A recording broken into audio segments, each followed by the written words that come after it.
1984 in Brave New World. What's the difference?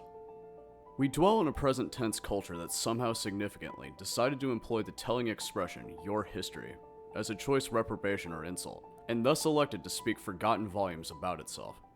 By that standard, the forbidding dystopia of George Orwell's 1984 already belongs, both as a text and as a date, with and Mycenae, while the hedonist nihilism of Huxley still beckons toward a painless, amusement-sodden, and stress-free consensus. Orwell's was a house of horrors. He steamed to strain credulity because he's posited a regime that would go to any lengths to own and possess history, to rewrite and construct it, and to inculcate it by means of coercion.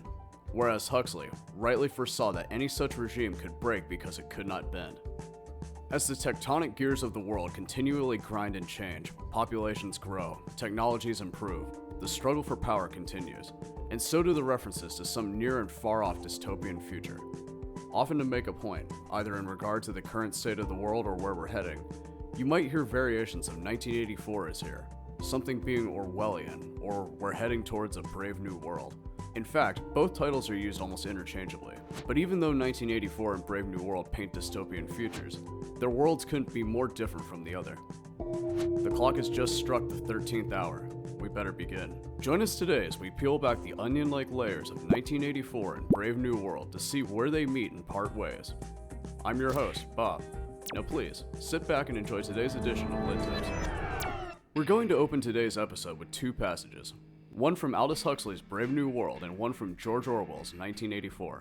Pop quiz. Can you recall which quote belongs to which book? I am I, and I wish I weren't. Doublethink means the power of holding two contradictory beliefs in one's mind simultaneously and accepting both of them. If you're unsure, I'll give you a little hint. In the opening quote, Christopher Hitchens makes a clear distinction between both works. Time and space aren't the only qualifying factors that make the worlds of Orwell and Huxley so different. However, both works judiciously examine societies that manipulate the role of the self in the state and subvert universal truths. Now, let's see how your memory fared.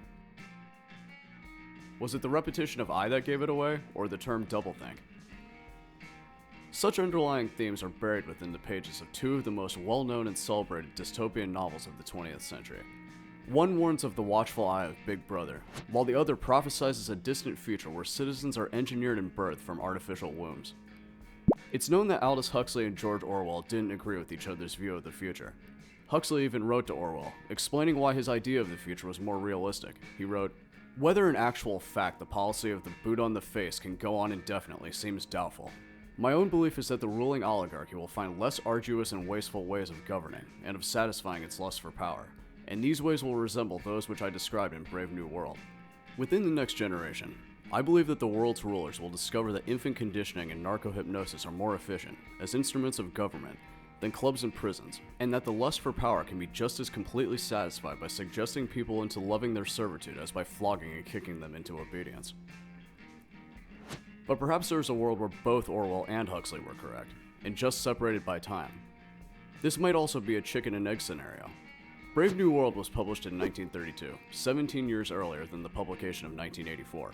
So, not only are both works separated by nearly 2 decades, but essentially two distinct worlds, one that is pre-World War II, and the other post.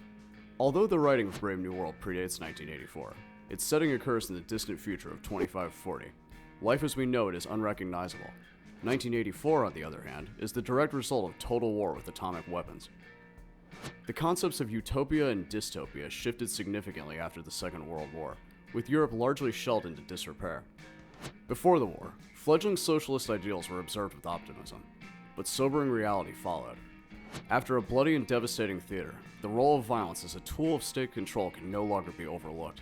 Power is the ultimate motivating factor, and the will to hold power is conducted by any means necessary.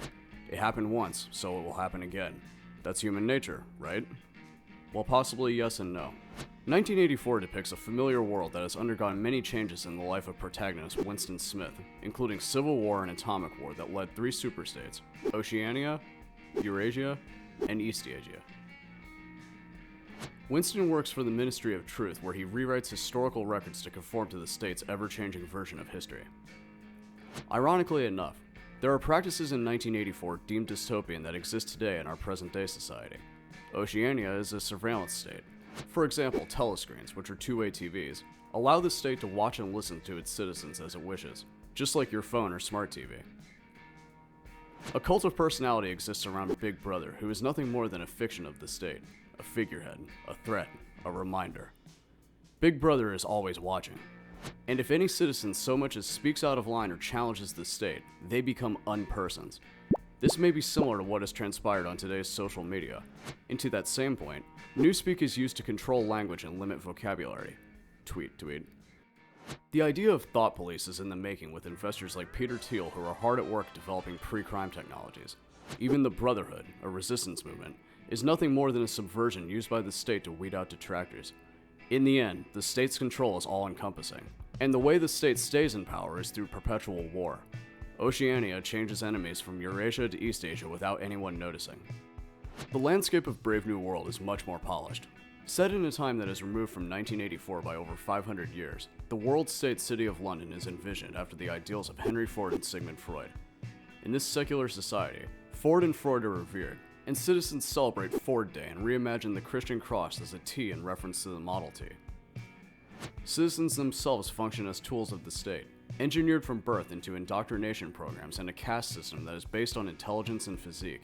The protagonist, Bernard Marx, is a psychologist and member of the high caste, but since he's shorter than the other men in his caste, he suffers an inferiority complex. His special place in society, mixed with his insecurity, make Bernard an outcast, leaving him to question his supposedly ideal society. In his work, the very nature of happiness is questioned by Huxley. Is the lure of perpetual happiness in reality a trap? Actual happiness always looks pretty squalid in comparison with the overcompensations for misery. And of course, stability isn't nearly so spectacular as instability. And being contented has none of the glamour of a good fight against misfortune, none of the picturesqueness of a struggle with temptation, or a fatal overthrow by passion or doubt. Happiness is never grand. In addition to facing heavy conditioning programs since birth, the idea of couples and families is ludicrous to this world. Monogamous relationships are regarded as strange. Sex is a common practice perceived as a common good where orgies are encouraged. And to nullify any remaining traces of misery, citizens constantly ingest a happiness-producing drug, soma.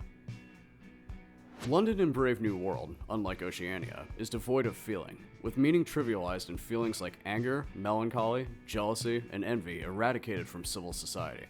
To put that into perspective, Oceania must suppress knowledge and feelings, whereas the state of Brave New World constructs meaning that is used to condition its citizens from the womb and thereafter. No citizen needs to suffer anxieties, hardship, or fear. All art is controlled and tasteless, with true art like Shakespeare's works being completely removed from the lexicon. Ironically, only John the Savage, having grown up far away from civil society, has not only read Shakespeare, but shapes his entire worldview through the lens of The Tempest, King Lear, Othello, and Romeo and Juliet. When Bernard and John finally come face to face with the resident world controller for Western Europe, Mustafa Mond, John the Savage rejects their society, saying, "But I don't want comfort. I want God. I want poetry. I want real danger. I want freedom. I want goodness. I want sin." And yet, unlike his sponsor Bernard, who is banished to an island, John is mercilessly sent back to London. Having no one to relate to in this new world, John retreats to an old abandoned hilltop tower where he ultimately goes mad and takes his own life. Where you can say 1984 illustrates external intervention by factors such as government overreach and mass surveillance, Brave New World focuses on the interior identity. By removing the family structure and conditioning children based on the principles of a Ford assembly line, they're conceived as a product of the state. Are you feeling anxious? Fear not, you may drown such anxieties in soma. Neil Postman wrote in his iconic work, Amusing Ourselves to Death, Public Discourse in the Age of Show Business, the key difference between Orwell's 1984 and Huxley's Brave New World. We were keeping our eye on 1984. When the year came and the prophecy didn't, thoughtful Americans sang softly in praise of themselves. The roots of liberal democracy had held.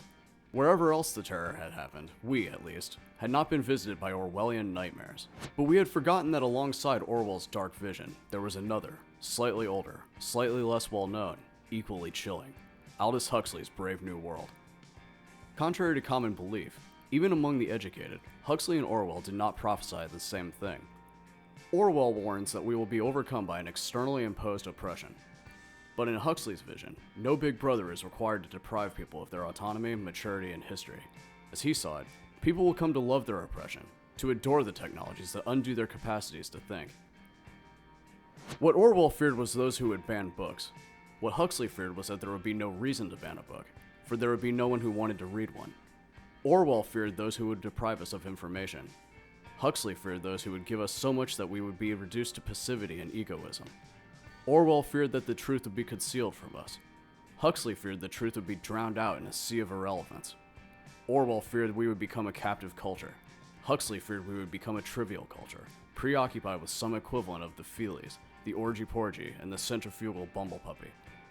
As Huxley remarked in Brave New World Revisited, the civil libertarians and rationalists who are ever on the alert to oppose tyranny failed to take into account man's almost infinite appetite for distractions.